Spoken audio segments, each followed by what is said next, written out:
सो सब तो पहला देखो अपना पहला लेक्चर है। सब तो पहला ਅਸੀਂ मैथमैटिकल टूल्स सिखांगे। मैथमैटिकल टूल्स एंड सब तो पहला ਤੇ सब तो इंपॉर्टेंट मैथमैटिकल टूल है अपना ट्रिग्नोमेट्री। ਹੁਣ ਤੁਸੀਂ कहना ट्रिग्नोमेट्री ਤੁਸੀਂ 10th क्लास ਵਿੱਚ ਪੜ੍ਹੀ ਹੋਈ ਹੈ। ਹਾਂਜੀ ਤੁਸੀਂ 10th क्लास ਚ ਪੜ੍ਹੀ ਹੋਈ ਹੈ। ਆਪਾਂ ਥੋੜਾ ਉਸੇ ਚੀਜ਼ ਨੂੰ ਹੋਰ ਐਕਸਟੈਂਡ ਕਰਾਂਗੇ ट्रिग्नोमेट्री ਨੂੰ। ਇਸ ਤੋਂ ਪਹਿਲਾਂ ਕਿ ट्रिग्नोमेट्री ਵਿੱਚ ਆਪਾਂ ਅੱਗੇ टी ਰੇਸ਼ੀਓਜ਼ ਦੀ ਗੱਲ ਕਰੀ। ਸਭ ਤੋਂ ਪਹਿਲਾਂ ਆਪਾਂ ਗੱਲ ਕਰਦੇ ਹਾਂ what is meant by angle. ਇਹ ਬਹੁਤ ਜ਼ਰੂਰੀ ਗੱਲ ਹੈ ਵੀ ਐਂਗਲ ਦੇ ਬਾਰੇ ਸਾਨੂੰ ਪਤਾ ਹੋਣਾ ਚਾਹੀਦਾ। What is meant by angle. Angle ਦੇ ਲਈ ਤੁਸੀਂ ਕੀ ਕਰਦੇ ਹੋ ਦੇਖੋ ਸਿੰਪਲੀ ਜੋ ਤੁਹਾਨੂੰ ਜਿੰਨਾ ਕੁ ਪਤਾ ਹੈ ਮੈਂ ਉਸੇ ਐਂਗਲ ਤੇ ਉੱਥੇ ਹੀ ਚੱਕੂਗਾ ਗੱਲ ਨੂੰ कि मान लो मैं किसी जगह लाइन ड्रॉ की है कोई, ठीक है, this is the line and इस तरह मैं किसी पर्टिकुलर एंगल से रोटेट कर देना आई लाइक दिस। मैं रोटेट देखो ये ऊपर है तो 0 है, फिर इतने करते हैं 30 डिग्री 45 डिग्री 60 डिग्री है करके 90 डिग्री। ये पता है ना सारा कुछ, ठीक। Yes sir. यस तो बिल्कुल इसी तरह इतों जो आप किसी पर्टिकुलर एंगल से ड्रॉ करते हैं दूसरी लाइन ड्रॉ करते हैं या फिर कहने आई लाइन मान लो इस एंगल से रोटेट हुई है तो इसनों ਆਪਾਂ ਕਹਿੰਦੇ angle. This is angle and angle ਨੂੰ ਆਪਾਂ ਰਿਪਰੈਜ਼ੈਂਟ ਕਰਦੇ ਹਾਂ ਥੀਟਾ ਦੇ ਨਾਲ। ਇਹ ਤੁਹਾਨੂੰ ਪਤਾ ਹੈ ਸਾਰੀ ਗੱਲ। ਪਰ ਇਸ ਐਂਗਲ ਨੂੰ ਜੇ ਮੈਂ ਇਕੱਲੇ ਐਂਗਲ ਦੀ ਗੱਲ ਕਰਾਂ ਤਾਂ ਇਸ ਐਂਗਲ ਨੂੰ ਅਸੀਂ ਕਿਵੇਂ ਡਿਫਾਈਨ ਕਰਦੇ ਹਾਂ, ਇਹ ਬੜੀ ਇੰਪੋਰਟੈਂਟ ਗੱਲ। ਡਿਫਾਈਨ ਕਰਨ ਲਈ ਦੇਖੋ ਕਿਵੇਂ, ਜਿਵੇਂ ਮੰਨ ਲਓ ਤੁਸੀਂ ਇਸ ਦੇ ਵਿੱਚ ਨਾ ਕਿਸੇ ਵੀ ਜਗ੍ਹਾ ਤੇ ਕੋਈ ਆਰਕ ਡਰਾ ਕਰ ਸਕਦੇ ਹੋ ਤੁਸੀਂ। ਜਿਵੇਂ ਇੱਥੇ ਤੁਸੀਂ ਇਸ ਜਗ੍ਹਾ ਤੇ ਆਪਣੀ ਜਿਵੇਂ ਤੁਸੀਂ ਸਰਕਲ ਡਰਾ ਕਰਨ ਲਈ ਕਰਦੇ ਹੋ ਨਾ प्रोटेक्टर यूज करते हो तो इतों तुसी इस जगह ते किसी भी जगह ते तुसी आर्क ड्रॉ कर सकते हो like this. This is the arc. समझ लग रही गल सब नु? Yes sir. ये आर्क है। Yes sir. एक आर्क ड्रॉ की अगर ये आर्क है तो इस आर्क के हिसाब दे नाल जेड़ा तोड़ा रेडियस होएगा ना, रेडियस तोड़ा इस पॉइंट तो लेके इस पॉइंट तक इनू कहा जाएगा रेडियस। इसका कोई डाउट नहीं? No sir. रेडियस से रेडियस तो जे एंगल ਨੂੰ ਪੁੱਛਿਆ ਜਾਵੇ that what is meant by angle, angle ਨੂੰ ਕਿਵੇਂ ਡਿਫਾਈਨ ਕਰਦੇ ਹੋ ਤੁਸੀਂ? एंगल ਆਪਣਾ ਕੀ ਹੁੰਦਾ ਹੈ ਆਰਕ ਲੈਂਥ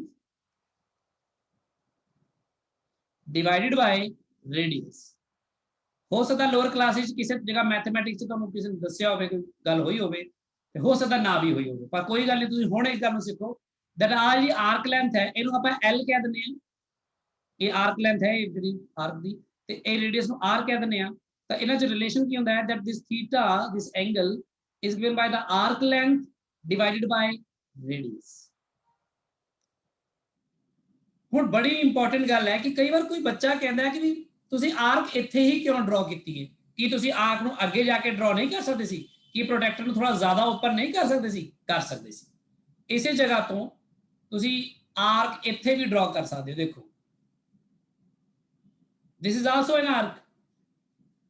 अगर ये आर्क होएगी तो दिस वन जो मैं हुन ड्रॉ की है से its length is L dash, पहला वाली L सी ना L डैश, देन रेडियस तो की होएगा can you guess? R dash. R dash वो इथों लेके इथे तक होएगा कि नहीं, है ना? Yes yes sir. Then this will be the radius. आएगा रेडियस उस हिसाब नाल थीटा का सेम ही है ना ਤੁਹਾਡਾ। देखो यस सर। Yes sir. इथे तुसी थीटा मींस आर्क लेंथ वाली L dash upon R dash. कोई बंदा कहता नहीं जी मैं तो होर दूर जाके ड्रॉ करनी सी या मैं पहले ड्रॉ करनी सी, मैं कहना पहले ड्रॉ कर लो। वो कहता जी मैं इथे ड्रॉ करूंगा आर्क, मैं कहूंगा इथे कर लो। उसका नाम तुसी L डबल डैश रख दो, फिर तुहाडा रेडियस जिहड़ा आएगा छोटा है कि बड़ा आएगा? छोटा छोटा। दिस विल बी रेडियस, चाहे इधर कर दो चाहे इधर ड्रॉ कर दो। सब समझो गल नु ध्यान नाल। then this will be the radius, then R double dash होएगा ये, ठीक है। then भी तुसी की थीटा लिखोगे, थीटा तुसी लिखोगे L double dash upon R double dash। मैं ਤੁਹਾਨੂੰ सिर्फ ये समझाने की कोशिश कर रहा कि आर्क तुसी जिथे मर्जी ड्रॉ करो, चाहे ਇਹਦੇ in between ਇੱਥੇ ड्रॉ कर लो, चाहे ਇੱਥੇ ड्रॉ कर लो, चाहे ਇੱਥੇ ड्रॉ कर लो। ਜਦੋਂ ਤੁਸੀਂ दूर जाओगे तो ਤੁਹਾਡੀ आर्क लेंथ ज्यादा हो जाएगी ना, पर रेडियस भी ਤੁਹਾਡਾ ਉਸੇ रेशो ਚ ਵੱਧ ਜਾਏਗਾ तो डिवाइड करने तो बाद जो आंसर आएगा वो सेम आएगा। यानी कि चाहे तुसी L बाय R कर लो, चाहे तुसी L dash by R dash कर लो, ਚਾਹੇ ਤੁਸੀਂ L double dash ਬਾय R double dash ਕਰ ਲਓ, ਇਹ ਸਾਰੇ ਤੁਹਾਡੇ ਥੀਟਾ ਦੇ ਬਰਾਬਰ ਹੀ ਹੋਣਗੇ। ਗੱਲ ਕਲੀਅਰ ਹੋਈ ਸਭ ਨੂੰ? Yes, sir. Yes, sir. ਇਸ ਨੂੰ ਇਹ ਜਿਹੜਾ ਐਂਗਲ ਜਦੋਂ ਆਪਾਂ ਆਰਕ ਲੈਂਥ ਅਪਨ ਰੇਡੀਅਸ ਲਿਖਦੇ ਆ, ਤੁਸੀਂ ਦੱਸੋ ਯੂਨਿਟਸ ਕੀ ਹੋਣਗੇ ਇਹਦੇ? ਲੈਂਥ ਮੀਟਰ ਚ ਹੋਏਗੀ ਉੱਪਰ? Yes, sir. ਰੇਡੀਅਸ ਵੀ ਮੀਟਰ ਚ ਹੋਏਗਾ, ਮੀਟਰ ਨਾਲ ਮੀਟਰ ਕੱਟਿਆ ਜਾਏਗਾ, ਯਾਨੀ ਕਿ ਇੱਕ ਨੰਬਰ ਹੀ ਆਏਗਾ ਨਾ ਕੋਈ। Yes, sir. Yes, sir. Divide करके जो थीटा आएगा कुछ नंबर आएगा, ਤੇ ਆਪਾਂ ਇਹਨੂੰ ਮੈਜ਼ਰ ਕਿਵੇਂ ਕਰਦੇ ਆ? It is measured in radian. ਹਾਂ ਵੈਰੀ ਗੁੱਡ, ਰੇਡੀਅਨ। ਇਹਨੂੰ ਰੇਡੀਅਨ ਚ ਮੈਜ਼ਰ ਕਰਦੇ ਆ, ਤਾਂ ਇਹ ਐਂਗਲ ਨੂੰ ਮੈਜ਼ਰ ਕਰਨ ਦੀ ਯੂਨਿਟ ਬਣ ਗਈ ਰੇਡੀਅਨ। ਬੜੀ ਇੰਪੋਰਟੈਂਟ ਚੀਜ਼ ਹੈ ਇਹ। ਇਸ ਗੱਲ ਨੂੰ ਥੋੜਾ ਹੋਰ ਡਿਟੇਲ ਜੇ ਸਮਝਿਆ ਜਾਵੇ ਕਿ ਹਮੇਸ਼ਾ ਹੀ ਜੋ ਐਂਗਲ ਹੁੰਦਾ ਹੈ, ਐਂਗਲ ਨੂੰ ਅਸੀਂ ਆਰਕ ਲੈਂਥ ਅਪਨ ਰੇਡੀਅਸ ਲਿਖਦੇ ਹਾਂ, ਤੇ ਉਹ ਐਂਗਲ ਫਿਰ ਜੋ ਮਰਜ਼ੀ ਹੋ ਸਕਦਾ। ਜਿਵੇਂ ਫॉर एग्जांपल ਮੰਨ ਲਓ ਕਿ ਆ ਇੱਕ ਆਪਣੀ ਕੋਲ ਲਾਈਨ ਹੈ, ਇਸ ਤਰ੍ਹਾਂ ਡਰਾ ਕੀਤੀ ਮੈਂ, ਮੰਨ ਲਓ ਇਹਨੂੰ ਹੀ ਮੈਂ ਰੋਟੇਟ ਕਰਦਾ ਹਾਂ, ਤੇ ਜਦੋਂ ਤੁਸੀਂ ਇਸ ਨੂੰ ਰੋਟੇਟ ਕਰਕੇ ਮੰਨ ਲਓ ਇੱਥੇ ਲੈ ਕੇ ਆਏ ਇਸ ਜਗ੍ਹਾ ਤੇ, ਠੀਕ ਹੈ, ਤੇ ਮੰਨ ਲਓ ਇਹਦੀ ਲੈਂਥ ਬਰਾਬਰ ਹੀ ਰੱਖੀ ਮੈਂ R ਐਂਡ R, ਤਾਂ ਤੁਹਾਡੀ ਜੋ ਆਰਕ ਹੋਏਗੀ ਉਹ ਆ ਹੋਏਗੀ ਨਾ, है ना? This arc length divided by this radius will be equal to this theta. So theta ਜਿਹੜਾ ਹੋਏਗਾ ਤੁਹਾਡਾ ਇੱਥੇ ਬਿਲਕੁਲ this arc length upon radius ਹੋਏਗਾ, ਜਿੰਨੀ ਮਰਜ਼ੀ ਦੂਰ ਜਾ ਕੇ ਡਰਾ ਕਰ ਲਵਾਂ ਮੈਂ ਆਰਕ, ਤੇ r ਰੇਡੀਅਨ ਵਿੱਚ ਹੋਏਗਾ। ਪਰ ਜੇ ਮੈਂ ਇਹ ਕਹਾਂ ਕਿ ਇਹ ਜਿਹੜੀ ਲਾਈਨ ਹੈ, ਜਿਹੜੀ ਇਹ ਲਾਈਨ ਪੂਰਾ ਹੀ ਘੁੰਮ ਜਾਂਦੀ ਹੈ ਇੱਥੋਂ, ਘੁੰਮ ਕੇ ਇੱਥੇ ਆ ਜਾਂਦੀ ਵਾਪਸ, ਤਾਂ ਟੋਟਲ ਐਂਗਲ ਕਿੰਨਾ ਹੋ ਜਾਏਗਾ? ਦੇਖੋ ਮੈਂ ਉਹ ਕੈਲਕੂਲੇਟ ਕਰਨਾ ਹੈ। ਤੁਸੀਂ ਮੈਨੂੰ ਦੱਸੋ ਕਿ ਫਿਰ ਆਰਕ ਲੈਂਥ ਕਿੰਨੀ ਹੋਏਗੀ? ਜੇ ਮੰਨ ਲਓ ਆ ਲਾਈਨ ਪੂਰਾ ਘੁੰਮ ਜਾਂਦੀ ਹੈ ਇੱਥੋਂ, ਦੇਖੋ ਧਿਆਨ ਨਾਲ, ਆਹ ਜਿਹੜੀ ਲਾਈਨ ਹੈ ਇੱਥੋਂ ਐ ਘੁੰਮ ਕੇ ਵਾਪਸ ਆ ਕੇ ਇਹ ਵਾਪਸ ਇੱਥੇ ਹੀ ਪਹੁੰਚ ਜਾਂਦੀ ਹੈ, ਤਾਂ ਬੇਸਿਕਲੀ 360 बनता डिग्री बिल्कुल पाई आर हो जाएगा, हाँ? Circumference of 2 pi R circumference आएगा sir. आ वाली बनेगी, आर्क लेंथ ਜਿਹੜੀ ਬਣੇਗੀ ਤੁਹਾਡੀ 2 ਪਾਈ ਆਫ ਰੇਡੀਅਸ ਬਣੇਗੀ। ਬਿਲਕੁਲ ਵੈਰੀ ਗੁੱਡ। ਤਾਂ ਮੈਨੂੰ ਕੋਈ ਬੰਦਾ ਪੁੱਛੇ ਵੀ ਆਹ ਵਾਲਾ ਪੂਰਾ ਐਂਗਲ ਕਿੰਨਾ ਬਣਿਆ, ਫਿਰ ਮੈਂ ਕਹੂੰਗਾ ਫਾਰਮੂਲਾ ਤਾਂ ਆਹੀ ਲੱਗਣਾ ਹੈ। ਤਾਂ ਜਿਹੜਾ ਮੇਰਾ ਐਂਗਲ ਬਣੇਗਾ ਸੈਂਟਰ ਦੇ ਉੱਪਰ, ਉਹ ਹੋਏਗਾ ਜਿੰਨੀ ਆਰਕ ਲੈਂਥ ਹੈ 2 ਪਾਈ r ਅਪਨ ਰੇਡੀਅਸ ਕਿੰਨਾ ਹੈ r, r ਨਾਲ r ਕੱਟਿਆ ਗਿਆ, then what will be the angle at the center? 2 pi.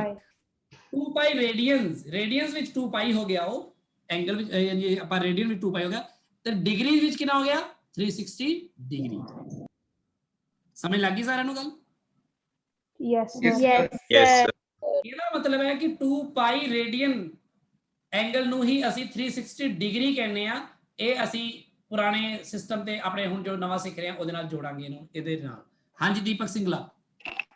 Sir जे की आर्क लेंथ की मीटर से रेडियस की मीटर है, तब मीटर कैंसिल हो गया था, फिर जेड़ा थीटा वो यूनिटलेस नहीं आना चाहिए, उसकी कितने बननी? ਜੇ ਤੁਸੀਂ ਮੈਨੂੰ ਨਾ ਥੋੜਾ ਆਰਾਮ ਨਾਲ ਬੋਲੋ, ਤੇ ਥੋੜਾ ਆਡੀਓ ਨਾ ਸੈੱਟ ਨਹੀਂ ਸੀਗਾ, ਇੱਕ ਵਾਰ ਫੇਰ ਪੁੱਛੋ ਆਪਣਾ ਕੁਐਸਚਨ। सर जेड़ा जे आर्क लेंथ की मीटर से ते रेडियस की मीटर से ते मीटर ना मीटर कैंसिल हो गया था, था थीटा यूनिटलेस नहीं होना चाहिए था, ਕੀ ਪਲੱਸ ਹੋਣਾ ਚਾਹੀਦਾ? था थीटा यूनिटलेस नहीं होना चाहिए था, उसकी यूनिट रेडियस कितनी होगी?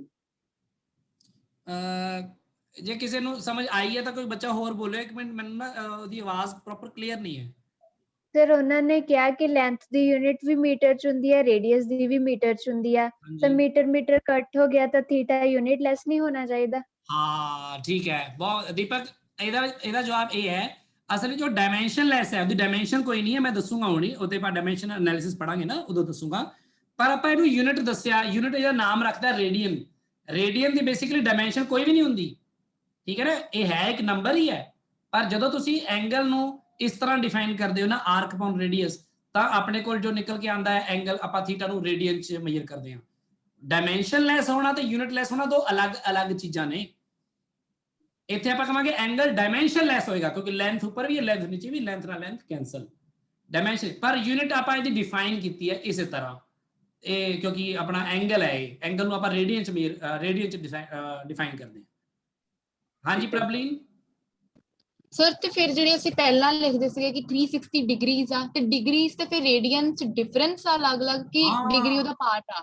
ਬਿਲਕੁਲ ਬਿਲਕੁਲ ਬੇਸਿਕਲੀ ਇਹ ਕੀ ਹੈ ਕਿ ਇਹ ਰੇਡੀਅਨ ਤੇ ਡਿਗਰੀ ਦੇ ਅਲੱਗ-ਅਲੱਗ ਆਪਣੇ ਕੋਲ ਉਹ ਮੈਜ਼ਰਸ ਹੋ ਗਏ, ਸਮਝੋ ਜਿਵੇਂ ਆਪਾਂ ਟੈਂਪਰੇਚਰ ਨੂੰ ਮੈਜ਼ਰ ਕਰਦੇ ਹਾਂ ਡਿਗਰੀ ਸੈਂਟੀਗ੍ਰੇਡ ਚ ਵੀ, ਹਨਾ, ਤੇ ਫਾਰਨਹਾਈਟ ਵਿੱਚ ਵੀ, ਹਨਾ, ਹਾਂਜੀ ਜਿਵੇਂ ਆਪਾਂ ਲੈਂਥ ਨੂੰ ਮੇਜਰ ਕਰਦੇ ਆ ਮੀਟਰ ਚ ਵੀ ਸੈਂਟੀਮੀਟਰ ਚ ਵੀ ਆ ਉਦਾਂ, ਪਰ ਇਹ ਤਾਂ ਸਿਸਟਮ ਵੀ ਬਿਲਕੁਲ ਅਲੱਗ ਹੋ ਗਿਆ ਹੈ, ਉਹ ਮੀਟਰ ਸੈਂਟੀਮੀਟਰ ਵਾਲੀ ਗੱਲ ਨਹੀਂ ਕਹਿ ਸਕਦੇ ਇੱਥੇ, ਕਿਉਂਕਿ ਇਹ 360 ਡਿਗਰੀਆਂ ਚ ਮੇਜਰ ਕਰ ਰਹੇ ਹੋ ਜਾਂ ਰੇਡੀਅਨ ਚ ਮੇਜਰ ਕਰ ਰਹੇ ਹੋ, ਇਹ ਦੋਨੋਂ ਗੱਲਾਂ ਅਲੱਗ-ਅਲੱਗ ਨੇ। ਜਿਵੇਂ ਕਹਿਣ ਦਾ ਮਤਲਬ ਇਹ ਹੈ, ਮੈਂ ਇਹ ਕਹਿ ਰਿਹਾ ਜਦੋਂ ਤੁਸੀਂ ਰੇਡੀਅਨ ਮੇਜਰ ਕਰਦੇ ਹੋ, ਦੇਖੋ ਇਹ ਬੜੀ ਇੰਪੋਰਟੈਂਟ ਗੱਲਾਂ ਪੁੱਛ ਰਹੇ ਹੋ ਤੁਸੀਂ, ਬਹੁਤ ਵਧੀਆ। ਰੇਡੀਅਨ ਮੇਜਰ ਵਿੱਚ ਅਗਰ ਤੁਸੀਂ ਐਂਗਲ ਨੂੰ ਲਿਖਦੇ ਹੋ ਤਾਂ ਹੀ ਤੁਹਾਡਾ ਇਹ ਫਾਰਮੂਲਾ ਕੰਮ ਕਰਦਾ ਹੈ, angle is equal to arc length upon radius. ਇਹ ਉਦੋਂ ਕੰਮ ਕਰੇਗਾ ਜਦੋਂ ਐਂਗਲ ਤੁਹਾਡਾ ਰੇਡੀਅਨ ਚ ਹੋਏਗਾ। ਜੇ ਤੁਹਾਡਾ ਐਂਗਲ ਡਿਗਰੀ ਵਿੱਚ ਹੋਇਆ, ਡਿਗਰੀ ਚ ਤੁਸੀਂ ਦੱਸਿਆ, ਤਾਂ ਫਿਰ ਤੁਹਾਡਾ ਜਿਹੜਾ ਇਹ ਐਂਗਲ ਦਾ ਫਾਰਮੂਲਾ ਆਇਆ ਆਰਕ ਅਪਨ ਰੇਡੀਅਸ ਵਾਲਾ ਨਾ, this will not work.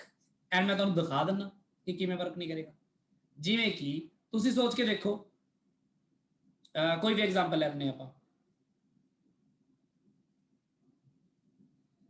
π/2 the example ਲੈ ਲੈਂਦੇ। ਅੱਛਾ ਦੇਖੋ, ਪਹਿਲਾਂ ਤਾਂ ਇਹਨੂੰ ਥੋੜਾ ਸਿੱਖ ਲਓ, ਪਹਿਲਾਂ ਇਹਨੂੰ ਥੋੜਾ ਸਿੱਖ ਲਓ। ਪਹਿਲਾਂ 2π ਰੇਡੀਅਨ ਜਿਹੜਾ ਹੁੰਦਾ ਹੈ ਉਹ 360 ਡਿਗਰੀ ਹੁੰਦੇ ਨੇ, ਤਾਂ ਜਿਹੜਾ ਪਾਈ ਰੇਡੀਅਨ ਹੋਏਗਾ ਕਿੰਨਾ ਡਿਗਰੀ ਹੋਏਗਾ ਉਹ 180 ਹਾਂ 180 ਡਿਗਰੀ। ਸੋ ਯਾਰ ਆਪਾਂ ਡਿਗਰੀ ਮੈਜ਼ਰ ਨੂੰ ਰੇਡੀਅਨ ਮੈਜ਼ਰ ਵਿੱਚ ਵੀ ਲਿਖ ਸਕਦੇ ਹਾਂ, ਬਦਲ ਕੇ ਲਿਖ ਸਕਦੇ ਹਾਂ, ਇਹ ਆਪਾਂ ਇੱਥੋਂ ਸਿੱਖ ਰਹੇ ਹਾਂ। ਜਿਵੇਂ ਕਿ ਹੁਣ ਦੇਖੋ ਇਹ ਗੱਲਾਂ ਯਾਦ ਰੱਖਿਓ, ਹੁਣ ਆਪਣੇ ਨੋਟਸ ਵਿੱਚ ਲਿਖਿਓ, ਜਿਹੜਾ ਪਾਈ ਰੇਡੀਅਨ ਹੈ ਉਹ ਬਣ ਗਿਆ 180 ਡਿਗਰੀ, ਤਾਂ ਫਿਰ ਪਾਈ ਡਿਵਾਈਡਡ ਬਾਈ 2 ਰੇਡੀਅਨ ਕਰੋਗੇ ਤਾਂ ਇਹ ਕਿੰਨਾ ਬਣ ਜਾਏਗਾ 90 ਡਿਗਰੀ। ਜੇ ਤੁਸੀਂ ਪਾਈ ਡਿਵਾਈਡਡ ਬਾਈ 3 ਰੇਡੀਅਨ ਕਰੋਗੇ ਤਾਂ ਕਿੰਨਾ ਬਣ ਜਾਏਗਾ 60 degree. 60 degree। Pi divided by 4 radian ਕਰਾਂਗੇ ਤਾਂ 45. ਹਾਂਜੀ, ਪਾਈ ਡਿਵਾਈਡਡ ਬਾਈ 3 ਰੇਡੀਅਨ ਨਹੀਂ 6 ਰੇਡੀਅਨ ਕਰਾਂਗੇ ਆਪਾਂ, 6 ਕਰ 5 30 ਪਾਪਾ ਜਾਣ ਕੇ 6 ਕਰ ਰਹੇ ਆਪਾਂ, ਕਿਉਂਕਿ ਉਹ ਐਂਗਲ ਦੇਖ ਰਹੇ ਹਾਂ ਜਿਹੜੇ ਆਪਾਂ ਨੂੰ ਪਤਾ ਨਹੀਂ। ਠੀਕ ਹੈ ਜੀ, ਆ ਗੱਲ ਸਮਝ ਲੱਗੀ ਗੱਲ। ਤੇ 0 ਰੇਡੀਅਨ ਦਾ ਕੀ ਹੋਏਗਾ, 0 ਰੇਡੀਅਨ ਦਾ 0 ਡਿਗਰੀ ਹੁੰਦਾ, ਉਹਦੀ ਕੋਈ ਦਿੱਕਤ ਨਹੀਂ ਹੈ। ਠੀਕ ਹੈ, 0 ਤਾਂ 0 ਹੀ ਹੈ। ਠੀਕ ਹੈ, ਸੋ ਕਹਿਣ ਦਾ ਕੀ ਹੈ, ਜਿਹੜੇ ਤੁਸੀਂ ਐਂਗਲਸ ਲਿਖਦੇ ਸੀਗੇ 0 ਡਿਗਰੀ 30 ਡਿਗਰੀ 45 ਡਿਗਰੀ 60 ਡਿਗਰੀ ਤੇ 90 ਡਿਗਰੀ, ਜੇ ਇਹ ਡਿਗਰੀ ਵਾਲੇ ਐਂਗਲਸ ਨੂੰ ਰੇਡੀਅਨ ਚ ਲਿਖਣਾ ਹੋਵੇ ਤਾਂ ਇਹਨੂੰ ਲਿਖਾਂਗੇ ਆਪਾਂ ਕੱਲਾ 0 ਡਿਗਰੀ ਉੱਪਰ ਸਾਈਨ ਨਹੀਂ ਪਾਵਾਂਗੇ ਕਿਉਂਕਿ ਰੇਡੀਅਨ ਹੈ। ਇਹਨੂੰ ਲਿਖਾਂਗੇ π/6, ਇਹਨੂੰ ਲਿਖਾਂਗੇ π/4, ਇਹਨੂੰ ਲਿਖਾਂਗੇ π/3, ਇਹਨੂੰ ਲਿਖਾਂਗੇ π/2। ਦੱਸੋ ਸਮਝ ਲੱਗੀ ਗੱਲ ਪਹਿਲਾਂ ਇਹ ਸਾਰਿਆਂ ਨੂੰ? Yes sir। ਇਹਦੇ ਵਿੱਚ ਬੜੀ ਇੰਪੋਰਟੈਂਟ ਗੱਲ ਇਹ ਆ, ਅਸਲ ਵਿੱਚ ਇਸ ਗੱਲ ਦੀ ਖੋਜ ਹੀ ਇੱਥੋਂ ਹੋਈ ਸੀ ਪਾਈ ਦੀ। ਕਿਸੇ ਬੰਦੇ ਨੇ ਨਾ ਇੱਕ ਐਕਸਪੈਰੀਮੈਂਟ ਕਰਕੇ ਦੇਖਿਆ। ਚਲੋ ਮੈਂ ਦੱਸਦਾ, ਪਹਿਲਾਂ ਸਵਾਲ ਲੈ ਲਈਏ। ਹਾਂਜੀ ਪ੍ਰਬਲੀਨ ਸਰ, ਤੇ ਰੇਡੀਅਨ ਨੂੰ ਹਮੇਸ਼ਾ ਅਸੀਂ ਪਾਈਜ਼ ਦੀ ਫਾਰਮ ਦੇ ਵਿੱਚ ਹੀ ਯੂਜ਼ ਲਿਖਦੇ ਆ। ਹਾਂਜੀ, ਪਾਈ ਦੀ ਫਾਰਮ, ਪਾਈ ਇੱਕ ਨਾ ਬੜਾ ਖਾਸ ਨੰਬਰ ਹੈ, ਮੈਂ ਤੁਹਾਨੂੰ ਦੱਸਦਾ ਹੁਣੀ ਕਿ ਕਿਵੇਂ ਖਾਸ ਹੈ, ਉਹ ਵੀ ਦੱਸਣ ਲੱਗਾ, ਵੈਸੇ ਇਹ ਤੁਹਾਨੂੰ ਅਧਿਕਾਰ ਨਹੀਂ ਦੱਸਦਾ। ਹਾਂਜੀ ਨੀਲਾਂਚਲ सर उधर टेबल जिधर बनाया 30 45 डिग्री उधर रेडियन क्यों नहीं लिखे नीचे π/6? ਇਹ ਮਤਲਬ ਆਪਾਂ ਕੀ ਨਹੀਂ ਲਿਖਿਆ सर रेडियन क्यों नहीं लिखा? ਲਿਖ ਲਓ, ਮੈਂ ਲਿਖਤਾ ਦਿੱਤਾ ਤੁਹਾਡਾ ਸਾਰਾ ਕੁਝ। ਅੱਛਾ ਇੱਥੇ RAD ਕਿਉਂ ਨਹੀਂ ਲਿਖਿਆ ਨਾਲ? यस ਉਹ ਅੰਡਰਸਟੂਡ ਹੁੰਦਾ ਆ। ਆਪਾਂ ਜੇ ਐਂਗਲ ਲਿਖਨੇ ਆ ਨਹੀਂ, ਆਪਾਂ ਬਾਰ-ਬਾਰ RAD ਨਹੀਂ ਲਿਖਦੇ ਟੇਬਲ ਬਣਾਉਂਦੇ ਹੋਏ, ਐਂ ਹੀ ਲਿਖ ਦਿੰਦੇ ਆਪਾਂ, ਬਸ ਡਿਗਰੀ ਸਾਈਨ ਨਹੀਂ ਪਾਉਂਦੇ ਉੱਪਰ ਆਪਾਂ। ਉਹ ਸਮਝ ਅੰਡਰਸਟੂਡ ਹੋ ਜਾਂਦਾ ਉਹਦੀ ਗੱਲ ਐਂਗਲ ਦੀ ਹੋ ਰਹੀ ਹੈ, ਕਾਮਨ ਸੈਂਸ ਨਾਲ ਹੀ ਪਤਾ ਲੱਗ ਜਾਂਦਾ ਤੁਹਾਨੂੰ। ਠੀਕ ਹੈ ਗੱਲ? ਜਿਵੇਂ 4 ਹੈ, 4 ਦੇ ਕੇ ਪਲੱਸ ਸਾਈਨ ਥੋੜੀ ਪਾਉਂਦੇ ਤੁਸੀਂ, ਪਤਾ ਹੀ ਹੈ +4 ਹੈ ਹਨਾ। ਜੇ ਨੈਗੇਟਿਵ ਹੋਵੇ ਤਾਂ ਫਿਰ ਲਿਖਣਾ ਪੈਂਦਾ ਮਾਈਨਸ, ਹਨਾ। Okay sir. ਹਾਂ, ਮੈਨੂੰ ਕੀ ਉਹਨੇ ਪੁੱਛਿਆ ਸੀ ਕਿ ਬੱਚਾ ਮੈਂ ਕੀ ਕਹਿ ਰਿਹਾ ਸੀ। ਹਾਂ, ਪਾਈ ਕਿੱਥੋਂ ਆਇਆ? ਪਾਈ ਦੇ ਲਈ ਨਾ ਤੁਹਾਨੂੰ ਮੈਂ ਇੱਕ ਜਸਟ ਛੋਟਾ ਜਿਹਾ ਇੱਕ ਉਹ ਦੱਸਦਾ ਹਾਂ ਐਕਸਪੈਰੀਮੈਂਟ। ਤੇ ਇਹਦੇ ਲਈ ਮੈਂ ਵਧੀਆ ਸਰਕਲ ਤਾਂ ਇੱਥੇ ਨਹੀਂ ਡਰਾ ਕਰ ਪਾਉਂਗਾ, ਇਹਦੇ ਲਈ ਮੈਂ ਤੁਹਾਨੂੰ ਲੈ ਜਾਂਦਾ ਵਾਂ ਦੂਜੇ ਉਹਦੇ ਉੱਪਰ। ਦੇਖੋ ਸਾਰੇ ਜਣੇ ਇਧਰ ਆ, ਦੇਖੋ ਮੰਨ ਲਓ ਆ ਇੱਕ ਛੋਟਾ ਜਿਹਾ ਸਰਕਲ ਹੈ, ਠੀਕ ਹੈ, ਦਿਖ ਰਿਹਾ ਸਾਰਿਆਂ ਨੂੰ? Yes sir. Yes sir. Yes sir। Circle ਹੈ, ਆਓ ਤੂੰ ਵੱਡਾ ਸਰਕਲ ਹੈ, ਤੇ ਇੱਕ ਬਹੁਤ ਛੋਟਾ ਜਿਹਾ ਸਰਕਲ ਹੈ। ਹਰ ਇੱਕ ਸਰਕਲ ਦਾ ਸਾਈਜ਼ ਅਲੱਗ-ਅਲੱਗ ਹੈ, ਹਨਾ? ਹਾਂਜੀ। ਇੱਕ ਮਿੰਟ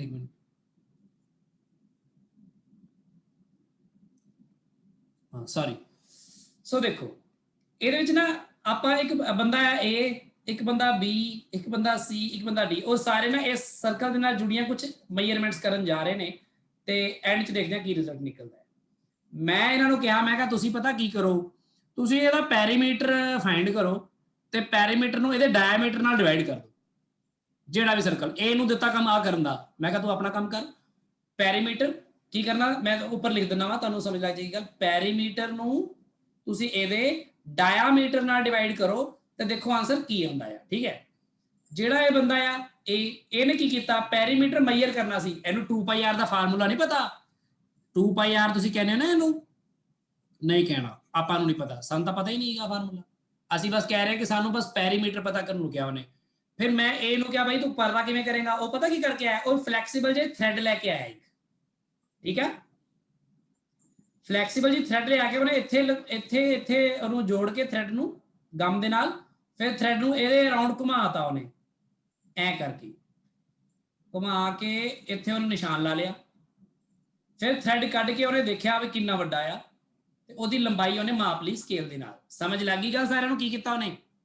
ਹਾਂਜੀ yes ਉਹਨੇ ਪੈਰੀਮੀਟਰ ਦਾ ਜਿਹੜਾ ਮੈਜ਼ਰ ਆ ਉਹਨੇ ਲਿਖ ਲਿਆ ਉੱਪਰ, ਮੰਨ ਲਓ ਇੰਨੇ ਮੰਨ ਲਓ ਜਿੰਨੇ ਵੀ ਐਪ ਹੈ P ਮੀਟਰ ਕਹਿ ਦੋ, ਮੈਂ ਕਹਿ ਰਿਹਾ ਇੰਨੇ ਆ ਗਿਆ ਬਟਾ। ਫਿਰ ਉਹਨੇ ਡਾਇਆਮੀਟਰ ਮਾਪ ਲਿਆ ਇਹਦਾ ਵੀ ਡਾਇਆਮੀਟਰ ਕਿੰਨਾ ਹੈ ਤੇ ਉਹਨੂੰ ਡਾਇਆਮੀਟਰ ਨੂੰ ਡਿਵਾਈਡ ਕਰਤਾ ਜਿਹੜਾ ਕਿ ਬੇਸਿਕਲੀ ਟਵਾਈਸ ਆਫ ਰੇਡੀਅਸ ਹੈ। ਠੀਕ ਹੈ, ਤੇ ਇਹਨੂੰ ਡਿਵਾਈਡ ਕਰਨ ਤੋਂ ਬਾਅਦ ਇਹਨੇ ਕੈਲਕੂਲੇਟਰ ਨਾਲ ਡਿਵਾਈਡ ਕਰਨ ਤੋਂ ਬਾਅਦ ਇਹਨੇ ਦੇਖਿਆ ਆਨਸਰ ਕੀ ਆਂਦਾ, ਇਹਨੇ ਚੈੱਕ ਕਰ ਲਿਆ। ਤੇ ਮੈਂ ਇਹਨੂੰ ਕਿਹਾ ਤੂੰ ਚੁੱਪ ਕਰਕੇ ਬੈਠ, ਦੱਸੀ ਨਾ ਕਿਸੇ ਨੂੰ ਵੀ ਤੇਰਾ ਆਨਸਰ ਕੀ ਆਇਆ। ਮੈਂ ਕਿਹਾ ਪਹਿਲਾਂ B ਨੂੰ ਕੰਮ ਕਰਨ ਦੇ ਆਪਣਾ, ਕਿਉਂਕਿ B ਦੇ ਕੋਲ ਨਵਾਂ ਸਰਕਲ ਆ ਨਾ, ਵੱਖਰਾ ਸਰਕਲ ਆ। B ਨੇ ਵੀ ਇਸ ਤਰ੍ਹਾਂ ਹੀ ਇੱਕ ਥ੍ਰੈਡ ਜਿਹਾ ਲਿਆ, ਟੇਡਾ ਮੇਡਾ ਜਿਹਾ, ਜਿਵੇਂ ਫਲੈਕਸੀਬਲ ਜਿਹਾ, ਉਹਨੇ ਥ੍ਰੈਡ ਨੂੰ ਇਹਦੇ ਅਰਾਊਂਡ ਐ ਕਰਕੇ ਰੈਪ ਕੀਤਾ B ਨੇ, ਤੇ ਫਿਰ ਇਹਨੂੰ ਥ੍ਰੈਡ ਨੂੰ ਇੱਥੋਂ ਕੱਢਿਆ ਇੱਥੇ ਨਿਸ਼ਾਨ ਲਾ ਕੇ, ਤੇ ਕੱਢ ਕੇ ਦੇਖ ਲਿਆ ਕਿੰਨਾ ਵੱਡਾ, ਤੇ ਉਹਨੂੰ ਪੈਰੀਮੀਟਰ ਪਤਾ ਲੱਗ ਗਿਆ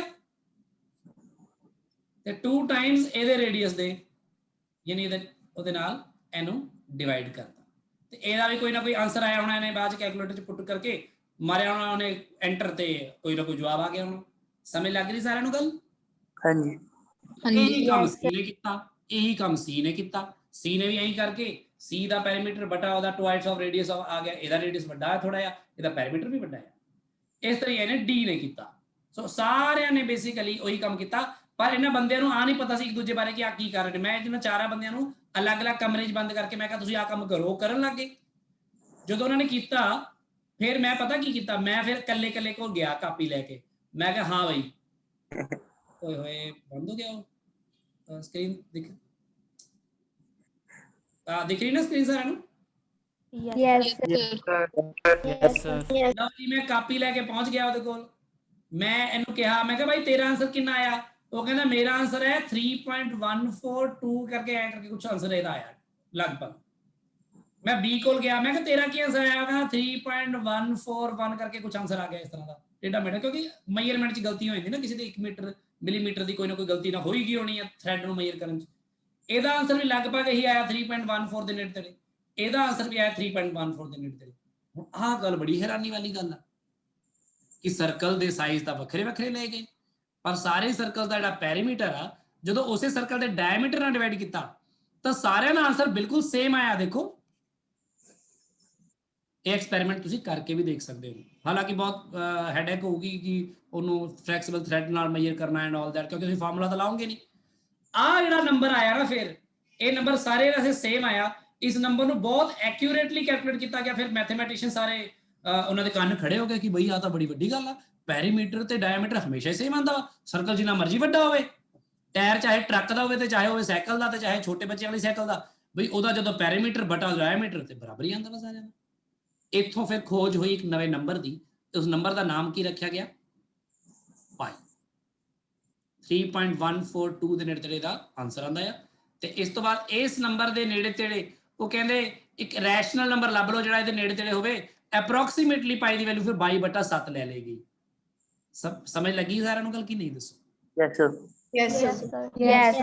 ਕੋਈ ਮੈਥਮੈਟੀਸ਼ੀਅਨ ਨੂੰ ਪਤਾ ਲੱਗਿਆ ਅੱਛਾ ਪੈਰੀਮੀਟਰ ਬਟਾ ਡਾਇਆਮੀਟਰ ਕਿਸੇ ਵੀ ਸਰਕਲ ਦਾ ਹੋਵੇ ਤਾਂ ਬਰਾਬਰ ਹੁੰਦਾ ਹੈ ਪਾਈ ਦੇ। ਇਹਦਾ ਮਤਲਬ ਫਿਰ ਪੈਰੀਮੀਟਰ ਦਾ ਫਾਰਮੂਲਾ ਨਾ ਬਣਾ ਲਈਏ ਸਿੱਧਾ ਹੀ।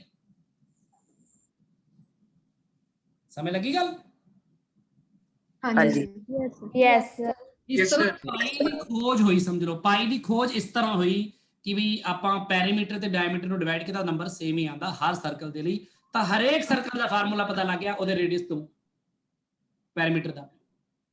ਫਿਰ ਉਹ ਕਹਿੰਦੇ ਐਂਗਲ ਦੀ ਗੱਲ ਕਰੀਏ, ਜੇ ਆਪਾਂ ਐਂਗਲ ਨੂੰ ਡਿਫਾਈਨ ਕਰ ਦਈਏ ਆਹ ਵਾਲੀ ਆਰਕ ਲੈਂਥ ਬਟਾ ਆਹ ਵਾਲਾ ਰੇਡੀਅਸ, ਤਾਂ ਉਹ ਕਹਿੰਦੇ ਜਦੋਂ ਇਸ ਤਰ੍ਹਾਂ ਕਰਕੇ ਇਹ ਪੈਰੀਮੀਟਰ ਦਾ ਅੱਧਾ ਲੈ ਲਈਏ ਇੱਥੇ ਤੱਕ, ਹਨਾ, ਤਾਂ ਆਹ ਜਿਹੜਾ ਐਂਗਲ ਹੈ ਕਿੰਨਾ ਆਏਗਾ, ਪਾਈ ਆਏਗਾ ਨਾ, ਆਏਗਾ ਨਾ। Yes sir. क्योंकि फिर ਤੁਸੀਂ ਪੂਰੇ ਲੈ ਲਓ 2 ਪਾਈ ਲੈ ਲਓ, ਤਾਂ 2 ਪਾਈ ਕਿਵੇਂ ਆਏਗਾ ਆਪਣੇ को 2 पाई r ਪੈਰੀਮੀਟਰ ਹੁਣ 2 पाई r ਬਟਾ 2r ਬੇਸਿਕਲੀ ਕਿੰਨਾ ਆਏਗਾ ਪਾਈ 2 ਪਾਈ ਬਾਈ ਰੇਡੀਅਸ ਕਰਕੇ ਆਏਗਾ 2 ਪਾਈ।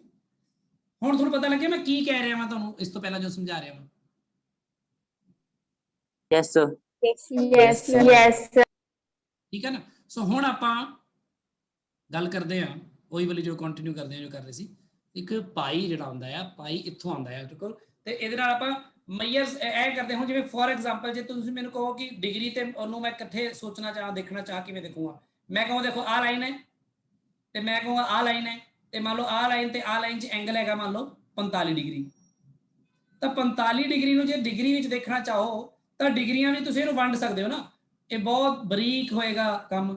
ਜਿਵੇਂ ਇਹਦੇ ਵਿਚਕਾਰ ਸੈਂਟਰ 'ਚ ਕਿਤੇ ਹੋਏਗਾ 22.5 ਡਿਗਰੀ, ਹਨਾ ਕਿ ਨਹੀਂ, ਆ 22.5 ਡਿਗਰੀ ਹੋਏਗਾ। Yes sir. ਇੱਥੇ ਕਿਤੇ ਹੋਏਗਾ 20 ਡਿਗਰੀ, ਇੱਥੇ ਹੋਏਗਾ 10 ਡਿਗਰੀ, ਫਿਰ ਆ 9, ਫਿਰ 8 7 5 4 3 2 1 0, ਤੇ ਇਹ ਕਰਕੇ ਬਰਾਬਰ ਬਰਾਬਰ ਹਰ ਇੱਕ ਇਹਨੂੰ ਵੰਡਿਆ ਗਿਆ। ਸਮਝ ਲੱਗੀ ਗੱਲ ਕਿ ਨਹੀਂ ਦੱਸੋ। ਯੈਸ 360 ਉਹਦੇ ਵਿੱਚ ਵੰਡਿਆ ਗਿਆ ਵਾ ਇਹਨੂੰ। ਪਰ ਜਦੋਂ ਆਪਾਂ ਰੇਡੀਅਨ 'ਚ ਗੱਲ ਕਰਦੇ ਹਾਂ, ਰੇਡੀਅਨ 'ਚ 2 ਪਾਈ ਕਹਾਂਗੇ ਆਪਾਂ, ਫਿਰ ਨੰਬਰ ਦੀ ਤਰ੍ਹਾਂ ਟ੍ਰੀਟ ਕਰਾਂਗੇ ਕਿਸੇ ਵੀ ਐਂਗਲ ਨੂੰ, ਨੰਬਰ ਦੀ ਤਰ੍ਹਾਂ, ਫਿਰ ਡਿਗਰੀ ਨਹੀਂ ਪਾਵਾਂਗੇ। ਕਿਉਂਕਿ ਇੱਥੇ ਜਾ ਕੇ ਦੇਖਿਆ ਜਾਵੇ ਤਾਂ ਐਂਗਲ ਨੂੰ ਇੱਥੇ ਇਹ ਬਣ ਗਿਆ 45 ਡਿਗਰੀ, ਮੰਨ ਲਓ ਜਿਵੇਂ ਮੈਂ ਬਣਾਇਆ ਹੁਣੀ ਆ 45 ਡਿਗਰੀ ਬਣ ਗਿਆ। ਪਰ ਜੇ ਮੈਨੂੰ ਕੋਈ ਰੇਡੀਅਨ 'ਚ ਪੁੱਛੇ ਨਾ ਤਾਂ ਮੈਂ ਕਹੂੰਗਾ ਜਦੋਂ ਤੁਸੀਂ ਆਹ ਵਾਲੀ ਆਰਕ ਲਓਗੇ, ਇਹਦੀ ਲੈਂਥ L ਲਓਗੇ, ਆਹ ਰੇਡੀਅਸ R ਲਓਗੇ, ਤੇ ਜਦੋਂ ਤੁਸੀਂ L ਤੇ R ਨੂੰ ਡਿਵਾਈਡ ਕਰੋਗੇ ਤਾਂ ਤੁਹਾਨੂੰ 45 ਨਹੀਂ ਮਿਲਣ ਵਾਲਾ ਕਦੀ ਵੀ। ਸੋਚ ਕੇ ਦੇਖੋ, ਤੁਹਾਨੂੰ ਲੈਂਥ ਦਿਖ ਹੀ ਰਹੀ ਹੈ, ਕਿਉਂਕਿ L/R ਕਰਕੇ 45 ਡਿਗਰੀ ਤਾਂ ਆਊਗਾ ਨਾ ਜੇ L R ਨਾਲੋਂ 45 ਗੁਣਾ ਜ਼ਿਆਦਾ ਹੋਵੇ, ਹਨਾ। ਸਮਝ ਲੱਗ ਰਹੀ ਹੈ। ਤੇ L 45 ਜ਼ਿਆਦਾ ਦਿਖ ਰਿਹਾ, ਛੋਟਾ ਜਿਹਾ ਦਿਖ ਰਿਹਾ ਵਾ, ਉਹ ਨਹੀਂ ਆਏਗਾ। ਇਹਦਾ ਮਤਲਬ ਕੀ, ਮੈਂ ਕਹਿ ਰਿਹਾ L/R ਕਰਕੇ ਜੇ ਮੈਂ ਐਂਗਲ ਥੀਟਾ ਦਾ ਫਾਰਮੂਲਾ ਲਾਵਾਂ ਤੇ ਡਿਗਰੀ 'ਚ ਲੈ ਲਵਾਂ ਇਹਨੂੰ, ਤਾਂ L/R ਕਰਕੇ 45 ਆਣਾ ਚਾਹੀਦਾ ਨਾ ਫਿਰ। ਹਾਂਜੀ ਸਰ। ਪਰ ਨਹੀਂ ਆਏਗਾ, ਕਿਉਂਕਿ ਜਦੋਂ ਤੁਸੀਂ ਐਂਗਲ ਨੂੰ ਡਿਗਰੀ 'ਚ ਲਾਓਗੇ ਤਾਂ ਇਹ ਫਾਰਮੂਲਾ ਕੰਮ ਨਹੀਂ ਕਰੇਗਾ। ਹਾਂ ਰੇਡੀਅਨ 'ਚ ਲੈ ਕੇ ਦੇਖੋ, ਰੇਡੀਅਨ 'ਚ ਕਿੰਨਾ ਆਏਗਾ π/4। Yes sir. ਤੇ ਪਾਈ ਦੀ ਵੈਲਿਊ ਪੁੱਟ ਕਰ ਦਿਓ 3.142/4, ਤੇ ਆਨਸਰ ਤੁਹਾਡਾ ਨੀਅਰਲੀ 0.75 ਦੇ ਨੇੜੇ ਤੇ ਆ ਜਾਏਗਾ। ਤੇ ਆ ਤੁਹਾਨੂੰ ਲੱਗ ਰਿਹਾ ਨਾ ਆਨਸਰ ਆ ਸਕਦਾ, ਹਾਂ L/R ਕਰਕੇ 0.75 ਦੇ ਨੇੜੇ ਤੇ ਆ ਸਕਦਾ ਹੈ। ਕਲੀਅਰ ਹੈ ਗੱਲ ਸਾਰਿਆਂ ਨੂੰ। ਐਂਗਲ ਡਿਫਾਈਨ ਹੋ ਗਿਆ ਤੇ ਇਹਨਾਂ ਦੀ ਵੈਲਿਊਜ਼ ਡਿਫਾਈਨ ਹੋ ਗਈਆਂ। ਇਹਨਾਂ ਦੀ ਆਹ ਵੈਲਿਊਜ਼ ਜਿਹੜੀਆਂ ਨੇ ਆਪਾਂ ਫਿਜ਼ਿਕਸ ਵਿੱਚ ਜ਼ਿਆਦਾ ਯੂਜ਼ ਕਰਦੇ ਹਾਂ, ਡਿਗਰੀ ਵਾਲੀਆਂ ਘੱਟ, ਪਰ ਤੁਹਾਨੂੰ ਪਤਾ ਦੋਨੋਂ ਹੋਣੀ ਚਾਹੀਦੀਆਂ ਨੇ। ਸੋ ਜਿਹੜੀ 10th ਕਲਾਸ ਵੈਲਿਊਜ਼ ਤੁਹਾਨੂੰ ਪਤਾ ਸੀਗੀਆਂ, ਫਿਲਹਾਲ ਮੈਂ ਉਹਨਾਂ ਨੂੰ ਲੈ ਕੇ ਚੱਲਦਾ ਵਾਂ ਕਿ ਹਾਂ ਉਹ ਤੁਹਾਨੂੰ ਟੀ ਰੇਸ਼ੋ, ਚਲੋ ਟੀ ਰੇਸ਼ੋ ਵੀ ਪਹਿਲਾਂ ਦੱਸ ਦਵਾਂ ਮੈਂ, ਫਿਰ ਹੀ ਗੱਲ ਕਰੀਏ। ਹਾਂਜੀ ਪ੍ਰਭਲੀਨ। ਸਰ ਤੇ ਫਿਰ ਜੇ ਸਾਡੇ ਕੋਲ ਪਹਿਲੇ ਡਿਗਰੀ ਸਿਸਟਮ, ਡਿਗਰੀਜ਼ ਦੇ ਵਿੱਚ ਅਸੀਂ ਮੇਜਰ ਕਰ ਰਹੀ ਸੀ, ਸਾਨੂੰ ਰੇਡੀਅਨ 'ਚ ਹੁਣ ਮੇਜਰ ਕਰਨ ਦੀ ਕੀ ਲੋੜ ਆ। ਦੇਖੋ ਨਾ, ਜਦੋਂ ਆਪਾਂ ਡਿਗਰੀ ਸਿਸਟਮ ਨਾਲ ਕੰਮ ਕਰ ਰਹੇ ਸੀ ਤਾਂ ਹੁਣ ਜਿਵੇਂ for example arc upon radius ਦਾ ਨਵੀਂ ਡੈਫੀਨੇਸ਼ਨ ਕੱਢੀ ਨਾ ਆਪਾਂ ਇਹ, ਹਨਾ। ਕਈ ਜਗ੍ਹਾ ਤੇ ਤੁਹਾਨੂੰ ਐਂਗਲ ਨੂੰ ਆਰਕ ਅਪੋਨ ਰੇਡੀਅਸ ਹੀ ਲਿਖਣਾ ਪੈਣਾ। ਜਿਵੇਂ ਐਂਗਲ ਨੂੰ ਤੁਸੀਂ ਲਿਖਦੇ ਹੋ, ਦੇਖੋ ਆਰਕ ਲੈਂਥ ਅਪੋਨ ਰੇਡੀਅਸ ਹੀ ਲਿਖਣਾ ਪੈਣਾ ਤੁਹਾਨੂੰ ਕਈ ਜਗ੍ਹਾ ਤੇ, ਕਿਉਂਕਿ ਜਦੋਂ ਆਪਾਂ ਬਹੁਤ ਦੂਰ ਕਿਸੇ ਪਲੈਨਟ ਨੂੰ ਦੇਖਣਾ ਚਾਹੀਏ ਉਹਦਾ ਸਾਈਜ਼ ਕੀ ਹੈ, ਤੇ ਮੰਨ ਲਓ ਇੱਥੋਂ ਆਪਾਂ ਪਲੈਨਟ ਦੇ ਕਾਰਨਰਸ ਤੇ ਹਨਾ ਫੋਕਸ ਕਰੀਏ ਇੱਥੋਂ ਐ ਕਰਕੇ, ਤੇ ਇਧਰਲੇ ਪਾਸੇ ਫੋਕਸ ਕਰੀਏ ਇੱਥੋਂ, ਤੇ ਆਪਾਂ ਨੂੰ ਮੰਨ ਲਓ ਆਹ ਐਂਗਲ ਪਤਾ ਲੱਗ ਗਿਆ, ਆਹ ਵਾਲਾ ਮੰਨ ਲਓ, ਜਸਟ ਮੈਂ ਐਗਜ਼ਾਮਪਲ ਦੇ ਰਿਹਾ, ਬਾਅਦ ਚ ਆਪਾਂ ਹੋਰ ਡਿਟੇਲ ਚ ਗੱਲ ਕਰਾਂਗੇ। ਤੇ ਪਲੈਨਟ ਦਾ ਡਾਇਆਮੀਟਰ ਜਿਹੜਾ ਆ ਇਹ ਬੇਸਿਕਲੀ ਆਰਕ ਦਾ ਕੰਮ ਕਰ ਰਹੇ ਨੇ, ਲਗਭਗ ਬਹੁਤ ਦੂਰ ਹੋਵੇ ਜੇ ਐਂਗਲ ਬਹੁਤ ਛੋਟਾ ਹੋਵੇ, ਹਨਾ। ਹਾਂਜੀ ਸਰ। ਤੇ ਇਹਦਾ ਜਿਹੜੀ ਦੂਰੀ ਹੈਗੀ ਹੈ ਮੰਨ ਲਓ ਆਪਾਂ ਨੂੰ ਪਤਾ ਹੈ ਡਿਸਟੈਂਸ d, ਤੇ ਇਹ ਜਿਹੜਾ ਡਾਇਆਮੀਟਰ ਹੈਗਾ ਇਹਨੂੰ ਤੁਸੀਂ ਕਹਿ ਦਿਓ x, ਤਾਂ ਤੁਸੀਂ ਇੱਥੇ ਕਹਿ ਸਕਦੇ ਹੋ ਥੀਟਾ ਜਿਹੜਾ ਆ = x/d ਹੈ, ਹਨਾ।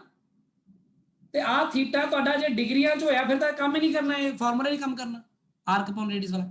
ਇਹਨੂੰ ਡਿਫਾਈਨ ਇਸ ਤਰ੍ਹਾਂ ਕੀਤਾ ਗਿਆ ਵਾ ਕਿ ਜਦੋਂ ਰੇਡੀਅਨ ਵਿੱਚ ਹੋਏਗਾ ਐਂਗਲ ਨਾ ਤਾਂ ਹੀ ਇਹ ਫਾਰਮੂਲਾ ਕੰਮ ਕਰੇਗਾ। ਇਸ ਲਈ ਆਪਾਂ ਰੇਡੀਅਨ ਮੇਜਰ ਵੀ ਸਿੱਖ ਰਹੇ ਹਾਂ ਫਿਜ਼ਿਕਸ ਦੇ ਵਿੱਚ। ਠੀਕ ਹੈ ਠੀਕ ਹੈ ਗੱਲ? ਹਾਂਜੀ ਸਰ ਬਾਕੀ ਆਪਾਂ ਨੂੰ ਹੋਰ ਡਿਟੇਲ ਹੋਰ ਦੱਸਦਾ, ਮੈਂ ਥੋੜੀ ਗੱਲ ਹੋਰ ਦੱਸਦਾ, ਹੋਰ ਸੁਣੋਗੇ ਤੁਹਾਨੂੰ ਅੱਗੇ ਅੱਗੇ ਪਤਾ ਲੱਗ ਜਾਣਗੀਆਂ ਹੋਰ ਚੀਜ਼ਾਂ ਵੀ। ਹਾਂਜੀ ਦੀਪਕ। ਸਰ ਆਪਾਂ ਨੂੰ ਉਹ ਵਾਲਾ ਥੀਟਾ ਕਿਵੇਂ ਪਤਾ ਚੱਲੇਗਾ? ਤੁਹਾਡੀ ਆਵਾਜ਼ ਫਿਰ ਘੱਟ ਆ ਰਹੀ, ਫਿਰ ਬੋਲੋ ਥੋੜਾ ਜ਼ੋਰ ਦੀ। ਸਰ ਆਪਾਂ ਨੂੰ ਉਹ ਥੀਟਾ ਕਿਵੇਂ ਪਤਾ ਚੱਲੇਗਾ? ਆ ਥੀਟਾ ਇਹ ਪ੍ਰੈਕਟੀਕਲੀ ਦੱਸਾਂਗਾ ਤੁਹਾਨੂੰ ਮੈਂ ਹੁਣੀ ਆਪਾਂ ਕਰਾਂਗੇ ਨਾ ਇਹ ਕੰਮ। ਆਪਾਂ ਹਲੇ ਤੁਹਾਨੂੰ ਥੀਟਾ ਦਾ ਦੱਸ ਰਹੇ ਹਾਂ ਵੀ ਥੀਟਾ ਦਾ ਮਤਲਬ ਕੀ ਹੈ, ਥੀਟਾ ਨੂੰ ਡਿਫਾਈਨ ਕਿਵੇਂ ਕਰਦੇ ਆ, ਥੀਟਾ ਨੂੰ ਰੇਡੀਅਨ ਚ ਕਿਵੇਂ ਲੈ ਕੇ ਆਏ ਆ, ਪਾਈ ਦੀ ਗੱਲ ਕਿੱਥੋਂ ਆਈ ਸੀ, ਤੇ ਆਪਾਂ ਆ ਚੀਜ਼ਾਂ ਸਿੱਖੀਆਂ ਨੇ ਬਹੁਤ ਬੇਸਿਕ ਲੈਵਲ ਤੇ ਜੋ ਆਪਾਂ 10th ਕਲਾਸ ਸਿੱਖਿਆ ਤਾਂ ਉਹੀ ਹੈ ਸਾਰਾ ਕੁਝ, ਹਨਾ। ਬਾਕੀ ਗੱਲਾਂ ਤਾਂ ਮੈਂ ਲੈ ਕੇ ਆਉਂਗਾ ਤੁਹਾਨੂੰ, ਹਲੇ ਪਹਿਲਾਂ ਆਹ ਗੱਲ ਸਿੱਖ ਲਓ। ਸਮਝ ਲੱਗ ਗਈ ਗੱਲ? ਸਰ ਮਤਲਬ ਹਾਂਜੀ ਹਾਂਜੀ ਸਰ ਮਤਲਬ ਆਪਾਂ 1 ਰੇਡੀਅਨ ਨੂੰ 57 ਡਿਗਰੀ ਅਪਰੋਕਸ ਕਹਿ ਸਕਦੇ ਹਾਂ। 1 ਰੇਡੀਅਨ ਨੂੰ 57 ਡਿਗਰੀ ਅਪਰੋਕਸ, ਕਿਉਂਕਿ 3.142 ਰੇਡੀਅਨ ਜਿਹੜਾ ਹੁੰਦਾ ਆ ਉਹ ਤੁਹਾਡਾ 180 ਡਿਗਰੀ ਦੇ ਨੇੜੇ ਤੇੜੇ ਹੁੰਦਾ ਆ, ਤੇ 1 ਰੇਡੀਅਨ ਤੁਹਾਡਾ 180 ਡਿਗਰੀ ਡਿਵਾਈਡਡ ਬਾਈ 3.142, ਲਗਭਗ ਤੁਸੀਂ ਬਿਲਕੁਲ ਠੀਕ ਗੱਲ ਕਰ ਰਹੇ ਹੋ, ਬਿਲਕੁਲ ਠੀਕ, ਬਹੁਤ ਵਧੀਆ ਸੋਚਿਆ। ਐ ਹੀ ਸੋਚਣਾ ਹੈ ਆਪਾਂ। ਦੇਖੋ ਨਾ 1 ਰੇਡੀਅਨ ਵੀ ਹੁੰਦਾ ਹੈ, 1 ਰੇਡੀਅਨ 1 ਡਿਗਰੀ ਦੀ ਆਪਾਂ ਦੇਖਿਆ ਬਹੁਤ ਛੋਟੀ ਹੁੰਦੀ ਹੈ, ਪਰ 1 ਰੇਡੀਅਨ ਕਾਫੀ ਵੱਡਾ ਹੁੰਦਾ ਹੈ। ਦੇਖੋ ਨਾ 3.142 ਰੇਡੀਅਨ ਚ ਪੂਰਾ ਕਵਰ ਹੋ ਗਿਆ ਸਰਕਲ, ਹਨਾ। ਪਰ ਜੇ ਡਿਗਰੀਆਂ ਦੇਖੋ 360 ਡਿਗਰੀ ਜਾ ਕੇ ਕਵਰ ਹੁੰਦਾ ਹੈ, ਹਨਾ। ਸੋ ਇਸ ਲਈ ਤੁਸੀਂ ਐਂਗਲ ਨੂੰ ਮੇਜਰ ਕਰਨ ਦੇ ਲਈ ਜਿਹੜੇ ਆ ਦੋ ਸਿਸਟਮ ਨੇ, ਪਹਿਲੀ ਗੱਲ ਤਾਂ ਆ ਕਲੀਅਰ ਰੱਖਣੇ ਆ, ਤੇ ਆਹ ਵਾਲਾ ਜਿਹੜਾ ਫਾਰਮੂਲਾ ਹੈ ਐਂਗਲ ਦਾ ਆਰਕ ਅਪੋਨ ਰੇਡੀਅਸ ਦਾ, ਇਹ ਯਾਦ ਰੱਖਣਾ, ਇਹ ਹਮੇਸ਼ਾ ਵੈਲਿਡ ਹੈ, ਚਾਹੇ ਉਹ ਆਰਕ ਤੁਸੀਂ ਬਹੁਤ ਦੂਰ ਜਾ ਕੇ ਡਰਾ ਕੀਤੀ ਹੈ ਜਾਂ ਬਹੁਤ ਪਹਿਲਾਂ ਡਰਾ ਕੀਤੀ ਹੈ, ਡਜ਼ਨਟ ਮੈਟਰ। ਇਹ ਦੋ ਗੱਲਾਂ ਕਲੀਅਰ ਹੋਈਆਂ ਕਿ ਨਹੀਂ ਦੱਸੋ? Yes, sir. ਹੋਰ ਗੱਲ ਨਵੀਂ ਸਿੱਖਦੇ ਆ ਤਾਂ ਕਿ ਆਪਾਂ ਟ੍ਰਿਗਨੋਮੈਟਰੀ ਨੂੰ ਅੱਗੇ ਚਲਾ ਸਕੀਏ। ਪਹਿਲੀ ਗੱਲ ਤਾਂ ਇਹ ਇੱਕ ਆ ਸਿੱਖਦੇ ਆ, ਬੜੀ ਇੰਪੋਰਟੈਂਟ ਗੱਲ, ਜੇ ਮੰਨ ਲਓ ਕਿਸੇ ਜਗ੍ਹਾ ਤੇ ਇੱਕ ਆ ਆਬਜੈਕਟ ਪਿਆ ਇਸ ਤਰ੍ਹਾਂ, ਤੇ ਮੈਂ ਐਰੋ ਬਣਾ ਦੇਣਾ ਤਾਂ ਕਿ ਪਤਾ ਲੱਗੇ ਆਬਜੈਕਟ ਦਾ ਮੂੰਹ ਕਿੱਧਰ ਨੂੰ ਆ ਹੈ ਆਬਜੈਕਟ, ਠੀਕ ਹੈ। ਇਸ ਆਬਜੈਕਟ ਨੂੰ ਮੈਂ ਥੋੜੀ ਦੇਰ ਬਾਅਦ ਰੋਟੇਟ ਕੀਤਾ ਤੇ ਰੋਟੇਟ ਕਰਕੇ ਇਸ ਨੂੰ ਇਸ ਤਰ੍ਹਾਂ ਰੱਖਤਾ, ਜਾਂ ਫਿਰ ਇਸੇ ਆਬਜੈਕਟ ਨੂੰ ਰੋਟੇਟ ਕਰਕੇ ਇਸ ਤਰ੍ਹਾਂ ਰੱਖਤਾ, ਠੀਕ ਹੈ। ਆ ਦੂਜੀ ਗੱਲ ਹੋ ਗਈ। ਤਾਂ ਤੁਸੀਂ ਦੱਸੋ ਪਹਿਲੇ ਕੇਸ ਦੇ ਵਿੱਚ ਮੈਂ ਕਿੰਨਾ ਰੋਟੇਟ ਕੀਤਾ ਤੇ ਦੂਜੇ ਕੇਸ ਕਿੰਨਾ ਐਂਗਲ ਰੋਟੇਟ ਕੀਤਾ, ਡਿਗਰੀਆਂ ਵਿੱਚ ਦੱਸ ਦਿਓ। ਪਹਿਲੇ ਦੇ ਵਿੱਚ 45 90 ਸਰ ਪਹਿਲੇ ਚ 90 ਕੀਤਾ, ਹਾਂਜੀ ਦੂਜੇ ਚ 180 ਸਰ 270 ਵਧੀਆ ਗੱਲਾਂ ਦੱਸੋ। सेकंड में जाने के लिए 180, इससे इसमें जाने के लिए, यस सर, और इससे इसमें जाने के लिए कितना होगा फिर? वो भी 180। 180 सर। अच्छा अब आपको मैं वीडियो ऑन कर रहा हूँ, सारे छोटी सी बात देखो मेरी, मान लो एक मिनट, वीडियो मेरा दिख रहा है सारा? Sir yes no sir. Yes sir.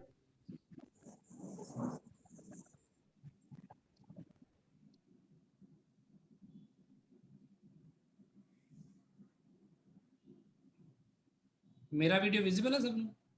हाँ ठीक यस है। सर। हाँ जी Yes. Sir no sir. Pen है, आ देखो मेरा पेन है, दिख रहा है सारा? आ देखो पेन है ना, सीधा एकदम हॉरिजॉन्टल ਤੁਹਾਡੇ ਸਾਹਮਣੇ है ना। अगर मैं इस तरह रोटेट करता हूं तो कितने एंगल रोटेट किया मैं? 90 90 डिग्री, -90 एंड अगर मैं इस तरह रोटेट करता था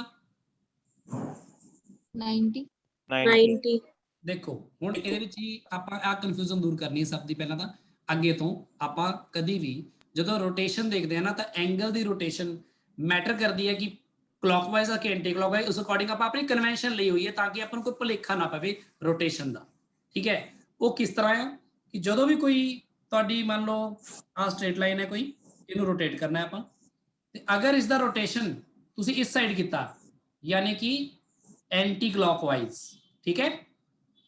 ਇੱਥੇ ਮੈਂ ਜਾਣ ਕੇ ਐਂਗਲ ਇੱਥੇ ਦਿਖਾਤਾ ਵੀ ਐਂਟੀ ਕਲੌਕਵਾਈਜ਼ ਅਗਰ ਤੁਸੀਂ ਐਂਗਲ ਟਰੈਵਰਸ ਕੀਤਾ then that is always taken as positive. And अगर तुसी इसी नू इधर रोटेट किया इस साइड, चाहे इधर इधर ले जाओ चाहे इधर ले जाओ, वट एवर, पर तू रोटेट इधरों दी किया, ठीक है, इस तरह, देन आ अपना रोटेशन है, दिस इज क्लॉकवाइज ना, yes sir, Yes, sir. Clockwise, and clockwise rotation ਨੂੰ हमेशा की लेने ਅਸੀਂ नेगेटिव, नेगेटिव। ये याद रखना सारे।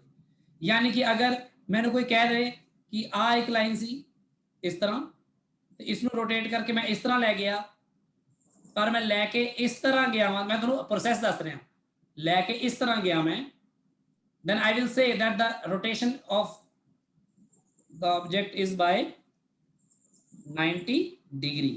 Clear है गल? Yes sir, yes yes sir. या फिर pi by 2 radian.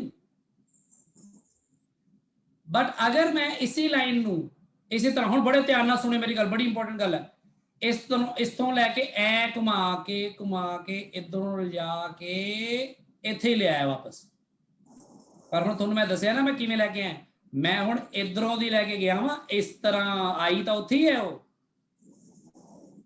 Now what will be this angle, मतलब आ एंगल कितना होएगा दसो? -270 डिग्री। Very good. एंड ਇਹਦਾ मतलब ਤੁਹਾਨੂੰ ਇਹ ਪਤਾ ਲੱਗ ਗਿਆ ਕਿ ਅਗਰ ਤੁਸੀਂ ਕਿਸੇ ਬਾਡੀ ਨੂੰ 90 डिग्री रोटेट करते हो या -270 रोटेट करते हो, तो बॉडी अपनी उसी जगह ते ही आ जाती है जिस जगह ते वो है पहले केस। समझ लगी सारा नु गल?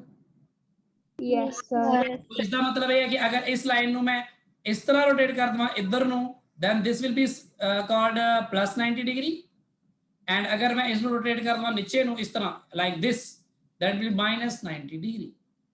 सर हाँ जी ਸਰ ਮਤਲਬ ਜੋ ਕਲੌਕਸ ਦੇ ਹੈਂਡ ਹੈ ਉਹ 네ਗੇਟਿਵ ਦੇ ਵਿੱਚ ਡਿਸਟੈਂਸ ਕਵਰ ਕਰਦੇ ਨੇ। हाँ वो नेगेटिव एंगल नहीं हाँ ਤੁਸੀਂ ਠੀਕ ਕਹਿ ਰਹੇ ਹੋ, 네ਗੇਟਿਵ ਚ ਅਸਲ ਵਿੱਚ ਪਤਾ ਕਿ ਇਹ ਆਪਾਂ ਕਨਵੈਨਸ਼ਨ ਬਣਾਈ ਕਿਉਂ ਆ, ਆਪਾਂ ਐਂਗੂਲਰ ਡਿਸਪਲੇਸਮੈਂਟਸ ਨੂੰ ਜਦੋਂ ਆਪਾਂ ਐਂਗਲ ਰੋਟੇਟ ਕਰ ਰਿਹਾ ਕੋਈ ਬਾਡੀ ਦਾ ਆਬਜੈਕਟ ਦਾ, ਉਹਨੂੰ ਆਪਾਂ ਕਿਵੇਂ ਸਿੱਖਾਂਗੇ, ਫਿਰ ਉਹਨੂੰ ਆਪਾਂ ਇਸੇ ਲਈ ਬਣਾਇਆ ਇਸ ਤਰ੍ਹਾਂ ਪੋਜ਼ਿਟਿਵ ਐਂਡ 네ਗੇਟਿਵ, ਤਾਂ ਕਿ ਆਪਾਂ ਨੂੰ ਪਤਾ ਲੱਗ ਜਾਏ ਕਿ ਵੀ ਐਂਗਲ ਦੀ ਰੋਟੇਸ਼ਨ ਨੂੰ ਆਪਾਂ ਕਿਵੇਂ ਲੈਣਾ। ਜਿਵੇਂ ਮੈਂ ਕਿਵੇਂ ਬਾਰ-ਬਾਰ ਕਲੌਕਵਾਈਜ਼ ਐਂਟੀ ਕਲੌਕਵਾਈਜ਼ ਥੋੜੀ ਲਿਖੂੰਗਾ ਮੈਂ, ਇਸ ਲਈ ਆਪਾਂ ਉਹਨੂੰ ਕਨਵੈਨਸ਼ਨਲੀ ਇਸ ਤਰ੍ਹਾਂ ਲੈ ਲਿਆ। ਸਰ ਰਿਪੀਟ ਕਰ ਦਿਓ, ਤੁਹਾਡੀ ਵੌਇਸ ਰੁਕ ਗਈ ਸੀ। ਫਿਜ਼ਿਕਸ ਐਂਡ ਮੈਥ ਦੇ ਵਿੱਚ ਅਸੀਂ ਐਂਗਲ ਨੂੰ ਕਨਵੈਨਸ਼ਨਲੀ ਇਹ ਦਿੱਤਾ ਹੈ ਕਿ ਵੀ ਐਂਟੀ ਕਲੌਕਵਾਈਜ਼ ਰੋਟੇਸ਼ਨ ਨੂੰ ਅਸੀਂ ਪੋਜ਼ਿਟਿਵ ਲਵਾਂਗੇ, ਕਲੌਕਵਾਈਜ਼ ਨੂੰ ਨੈਗੇਟਿਵ ਲਵਾਂਗੇ। Okay sir, thank you. हाँ जी प्राची। सर एक बार पिछली स्लाइड दिखाना। हाँ जी कौन सर, सी? जिसके अंदर आपने लाइंस बनाई थी और हमसे एंगल पूछा था। वो मैंने वो स्लाइड पता नहीं कहाँ चली गई।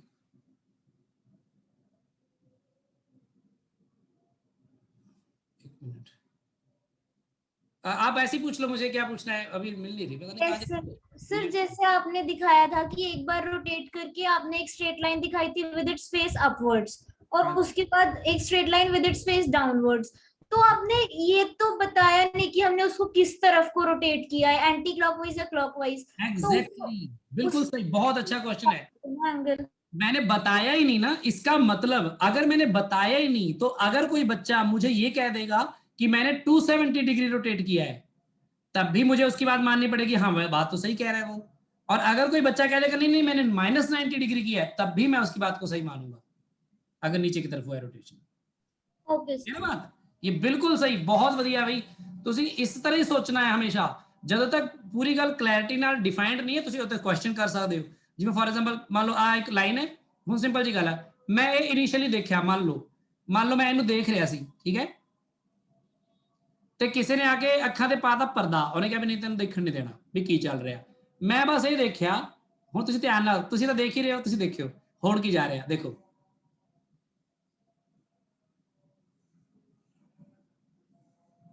तीन गेड़े पूरे मार के फिर मैं इत्थे आया,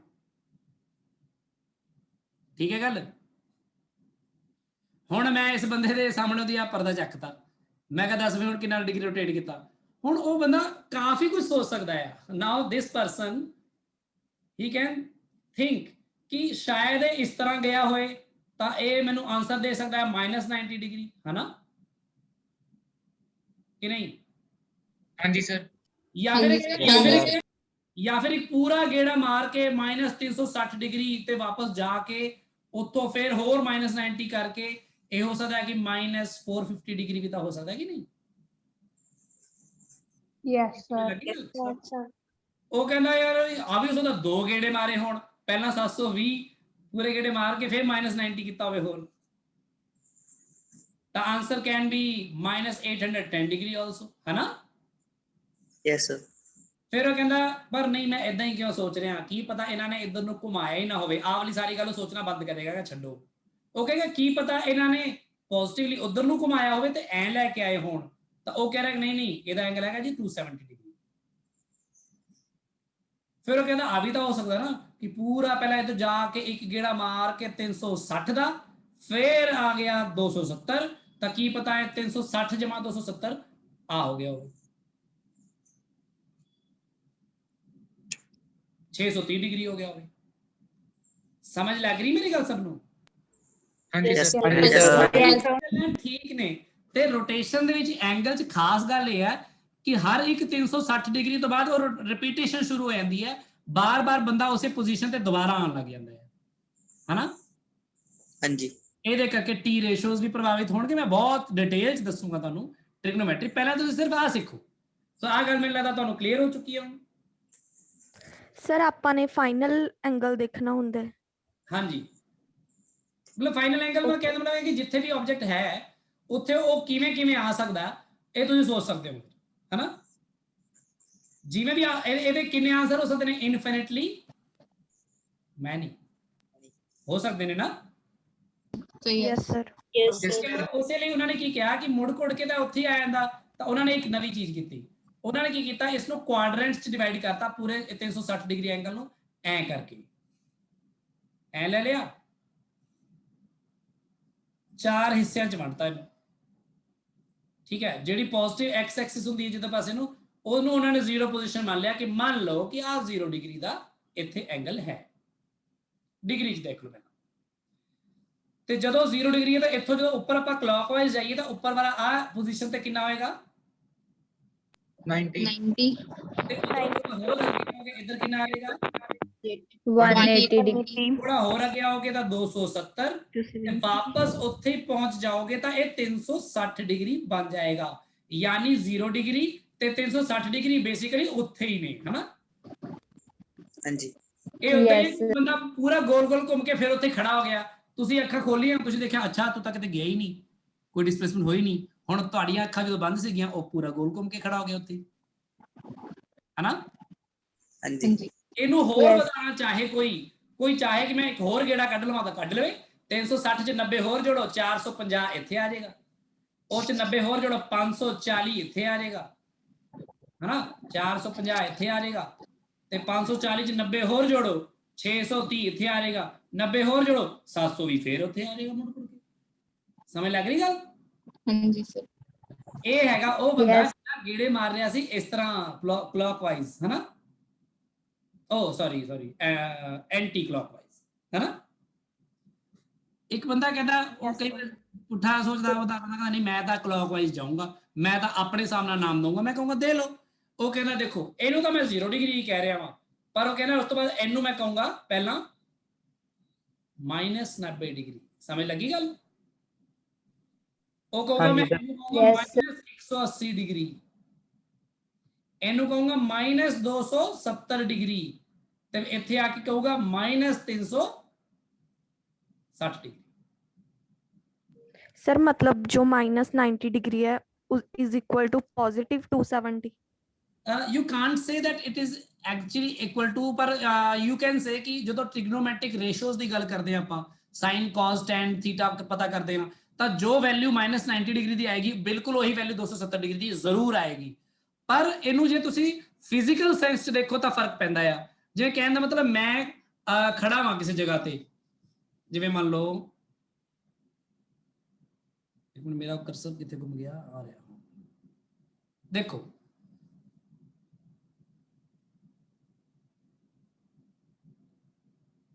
ਦੇਖੋ ਆ ਇੱਕ ਪੈਨ ਹੈ ਮੇਰੇ ਕੋਲ, ਠੀਕ ਹੈ? ਫਿਜ਼ੀਕਲੀ ਸੋਚੇ ਨਾ ਬੰਦਾ ਕਹੇ ਫਿਜ਼ੀਕਲੀ ਕਿਵੇਂ ਫਰਕ ਨਹੀਂ ਹੈਗਾ ਕੋਈ, ਬੰਦਾ ਕੋ ਹੱਦ ਹੋਗੀ ਵੀ ਜੇ ਤੁਸੀਂ ਇਸ ਪੈਨ ਨੂੰ ਫਿਜ਼ੀਕਲੀ इस तरह रोटेट करके ऊपर लेके गए हो ਤਾਂ ਇਹ 90 ਡਿਗਰੀ ਹੈ। ਪਰ ਜੇ ਤੁਸੀਂ ਇਸ ਪੈਨ ਨੂੰ ਇਸ ਤਰ੍ਹਾਂ ਨੀਚੋਂ ਦੀ ਰੋਟੇਟ ਕਰਕੇ ਇਦਾਂ ਲੈ ਕੇ ਆਏ ਹੋ ਤਾਂ ਇਹ -270 ਡਿਗਰੀ ਹੈ ਨਾ। Yes sir. Yes sir. ਤਾਂ ਇਸ ਹਿਸਾਬ ਦੇ ਨਾਲ ਦੋਨੋਂ ਗੱਲਾਂ ਫਿਜ਼ੀਕਲੀ ਸਹੀ ਨਹੀਂ, ਫਿਜ਼ੀਕਲੀ ਸੇਮ ਨਹੀਂ ਹੈਗੀਆਂ, ਹਨਾ। यस। ਕਿਉਂਕਿ ਜੇ ਤੁਹਾਨੂੰ ਇੱਥੇ ਇੰਜਨ ਲਾਣਾ ਪੈ ਜਾਵੇ ਜਿਹਦੇ ਨਾਲ ਇਹਨੂੰ ਰੋਟੇਟ ਕਰਨਾ ਹੋਵੇ, ਮਿਹਨਤ ਕਰਨੀ ਪਵੇ ਇੰਜਨ ਨੂੰ, ਇੰਜਨ ਲਾ ਕੇ ਮੈਂ ਇਹਨੂੰ ਰੋਟੇਟ ਕਰਾਂਗਾ ਤਾਂ ਮੈਨੂੰ ਊਰਜਾ ਇੱਥੇ ਘੱਟ ਵਰਤਣੀ ਪੈਣੀ ਹੈ, ਇੱਥੇ ਜ਼ਿਆਦਾ ਨਹੀਂ ਵਰਤਣੀ ਪੈਣੀ। ਦੇਖੋ yes ਇसीलिए ਫਿਜ਼ੀਕਲੀ ਫਰਕ ਨਹੀਂ ਹੈਗਾ। ਪਰ ਅਗਰ ਤੁਸੀਂ ਟ੍ਰਿਗਨੋਮੈਟ੍ਰਿਕ ਰੇਸ਼ੋਜ਼ ਦੀ ਗੱਲ ਕਰ ਰਹੇ ਹੋ ਜੋ ਕਿ ਮੈਂ ਤੁਹਾਨੂੰ ਬਹੁਤ ਡਿਟੇਲ ਚ ਦੱਸੂਗਾ ਅਗਲੇ ਲੈਕਚਰ ਚ, then there is no difference. Sin of -90 degree will be exactly equal to sin of 270 degree, क्योंकि ਉੱਥੇ ਤੁਸੀਂ ਰੇਸ਼ੋਜ਼ ਦੀ ਗੱਲ ਕਰੋਗੇ, ਉਹ ਮੈਂ ਬਹੁਤ ਡਿਟੇਲ ਤੁਹਾਨੂੰ ਇੰਟਰੋਡਕਸ਼ਨ ਦਊਂਗਾ, ਫਿਰ ਸਮਝਾऊंगा। ਹਾਂਜੀ प्राची। सर वो तो जब भी आपने उसको एंटी क्लॉक उसको क्लॉकवाइज रोटेट किया तो आपने उसको नहीं एंटी क्लॉकवाइज किया तो आपने उसको -90 बोल दिया और क्लॉकवाइज को 270, तो मतलब वो तो नेगेटिव साइन में दिक्कत आ रही थी मेरे। मैं बताऊंगा आपको, बिल्कुल बहुत सिंपल, आप बहुत जेन्युइन बात आपने पकड़ी है। मैं अभी आप लोगों को ना एक वीडियो भेजूंगा, उसमें मैं असल में ये बात, असल में पता है प्रॉब्लम कहाँ आ रही है, कैमरे में आ रही है, कैमरे की वजह से आ रही है। अब आप क्या करना, आपने अपने घर में सभी का एक्सपेरिमेंट करके देखना। आप ना ऐसे ऐसे अपने हाथ से ऐसे ऐसे गोल गोल घुमाना और खुद अपने ओर से घुमाना कि मैं अपनी ओर से देख के, जैसे मैं यहाँ पे खड़ा हूँ, ये देखो मैं यहाँ पे मैं अपना देख रहा हूँ कि मैं इसे क्लॉकवाइज रोटेट करूँ, ऐसे क्लॉकवाइज, और अपने मम्मी को कहना मम्मी उधर से खड़े होकर देखेंगे, तो मम्मी को देखने में वो एंटी क्लॉकवाइज लगेगा, लेटरल इन्वर्जन। हाँ बिल्कुल। ऐसे क्या होता है कि ये बिल्कुल ऐसा होता है जब हम, जैसे मैं अभी आपके सामने ऐसे करूँ, मैं कैमरे में देख के बोल रहा हूँ, आप उधर से देख रहे हो ना, आप मेरे लिए उधर वाली पार्टी हो, तो आप बेसिकली जो चीज मुझे क्लॉकवाइज लग रही है वो आपको एंटी क्लॉकवाइज लग रही है। सो वो ऐसी कंफ्यूजन तो यहाँ पे आ रही है ना हमें। अगर हम क्लासरूम में ऑफलाइन में होते या उस तरह बात कर रहे थे तो मैं और अच्छे से समझा पाता आपको। पर एक 15 या 16 मिनट का वीडियो है यूट्यूब पे मेरा जहां पर मैंने यही बात समझाई हुई है, तो उस बात को वो आपका एक वीडियो देख लेना, मैं आपको भेज दूंगा सभी को लिंक्स, ठीक है। जिसनों लिंक चाहिए हो मैनू ना अपना वो कर दियो, टैक्सट विच मैनू हैलो लिख के भेज दो इनबॉक्स, तो मैं थोड़ा लिंक भेज दूंगा, तुझे वो देखना मैं आई समझाई हुई गल, इसलिए आपको कंफ्यूजन हुई, बाकी बात मतलब वही है, ठीक है प्राची। ओके ਸਰ ਤੇ ਅਸੀਂ ਇਹ ਜਿਹੜੇ ਸਾਈਨਸ ਆ ਇਹਨਾਂ ਨੂੰ ਅਸੀਂ ਰੇਡੀਅਨ ਦੇ ਨਾਲ ਵੀ ਯੂਜ਼ ਕਰ ਸਕਦੇ ਹਾਂ। ਐਗਜ਼ੈਕਟਲੀ ਆਹੀ ਤਾਂ ਗੱਲ ਕਰਨ ਲੱਗਾ ਸੀ ਹੁਣ ਮੈਂ, ਤੁਸੀਂ ਜਿਹੜੀ ਗੱਲ ਕਹਿ ਰਹੇ ਹੋ ਮੈਂ ਆਹੀ ਗੱਲ ਕਹਿਣ ਲੱਗਾ ਸੀ। ਦੇਖੋ ਸੀ ਹੁਣ ਤੁਸੀਂ ਕੋਈ ਕਹੇ ਕਿ ਨਹੀਂ ਮੈਂ ਰੇਡੀਅਨ ਚ, ਉਹ ਕੀ ਕੋ 0 ਨੂੰ 0 ਕਹਿ ਦੂਗਾ, n ਨੂੰ 2 ਪਾਈ ਕਹਿ ਦੂਗਾ, n ਨੂੰ 4 ਪਾਈ ਕਹਿ ਦੂਗਾ, ਹਨਾ, n ਨੂੰ ਕਹਿ ਦੂਗਾ π/2, ਠੀਕ ਆ। 270 ਨੂੰ ਕਹੂਗਾ -3π/2, ठीक है। 450 ਨੂੰ ਕਹਿ ਦੂਗਾ π + π/2 यानी 5π/2, ਇਹਨੂੰ ਕਹਿ ਦੂਗਾ -π, ਇਹਨੂੰ ਕਹਿ ਦੂਗਾ π, ਇਹਨੂੰ ਕਹਿ ਦੂਗਾ 3π, ਇਸ ਤਰ੍ਹਾਂ ਹੀ ਨੀਚੇ ਵੀ -π/2 ਐਂਡ ਆਲ दैट। ਸਮਝ ਰਹੇ ਹੋ ਗੱਲ ਸਾਰੇ ਜਣੇ? yes sir। ਉਹ ਚੀਜ਼ ਥੋੜੀ ਆਸਾਨ ਹੁੰਦੀ ਹੈ ਵੈਸੇ ਜਦੋਂ ਆਪਾਂ ਰੇਡੀਅਨ ਚ ਕੰਮ ਕਰਦੇ ਆ, ਕਿਉਂਕਿ ਰੇਡੀਅਨ ਚ ਕੰਮ ਕਰਦੇ ਹੋਏ ਆਪਾਂ ਕਿਵੇਂ ਕਰਦੇ ਆ, ਦੇਖੋ ਸਾਰੇ ਜਣੇ ਸੋਚੋ कि अगर मैं रेडियन च काम कर रहा थोड़ा या कम फास्ट होएगा इस तरह एंड इस तरह, सिंपल जी गल है। इधर आएगा 0 एंड इधर आएगा π, घूम के इधर फिर 2π, घूम के फिर इधर 3π, मैं कले घूम के इधर फिर 4π, घूम के इधर 5π। यू कैन सी पाई दे मल्टीपल्स आ रहे हैं, इधर पाई दे ऑड मल्टीपल्स आ रहे हैं सारे, इधर पाई दे इवन मल्टीपल्स आ रहे हैं सारे। समझ लग रही गल? ऊपर क्या आएगा? yes sir। π/2 आ जाएगा, π/2 तो बाद सीधा ही आएगा इथे 5π/2, नीचे की आएगा इथे 3π/2 आएगा, या फिर सीधे आएगा 7π/2, या फिर आएगा 7 and 4 11π/2, इस तरह कर करके आ जाएगा। इस तरह चलता रहेगा, मतलब ਇਹਦਾ ਬਹੁਤ ਦੂਰ ਤੱਕ ਜਾ ਸਕਦੇ ਹੁਣ ਆਪਾਂ ਜੋ ਮਰਜ਼ੀ, ਤੁਸੀਂ ਗੱਲ ਹੀ ਸਮਝ ਗਏ ਹੋ ਮੇਨ ਤਾਂ ਤੁਸੀਂ ਹੁਣ ਜਿਵੇਂ ਮਰਜ਼ੀ ਇਹਨੂੰ ਖੇਡ ਸਕਦੇ ਹੋ। ਗੱਲ ਕਲੀਅਰ ਹੋਈ ਸਭ ਨੂੰ? yes sir yes ਜਦੋਂ ਮੈਂ ਇੱਥੇ ਕਰੂੰਗਾ ਐਂਗਲ ਤਾਂ ਇਸ ਨੂੰ ਕਹਾਂਗਾ ਥੀਟਾ, ਤੇ ਅਗਰ ਮੈਂ ਇਧਰ ਥੀਟਾ ਸ਼ੋ ਕਰੂੰਗਾ ਤਾਂ ਥੀਟਾ ਨੈਗੇਟਿਵ ਹੋਗਾ, ਜਾਂ ਫਿਰ ਇਹਨੂੰ ਕਹਿ ਦੂੰਗਾ -of θ। ਇੰਨੀ ਗੱਲ ਯਾਦ ਰੱਖਣਾ ਬਸ ਸਾਰੇ ਕਲੀਅਰ ਹੈ यस सर ਅੱਜ ਦੇ ਲਈ ਇੰਨਾ ਕਾਫੀ ਹੈ ਅੱਜ ਦੀ ਤੁਹਾਡੀ ਵੀ ਮੇਰੇ ਨਾਲ ਇੰਟਰੋਡਕਸ਼ਨ ਸੀ ਜ਼ਰੂਰੀ ਸੀ ਉਹ ਵੀ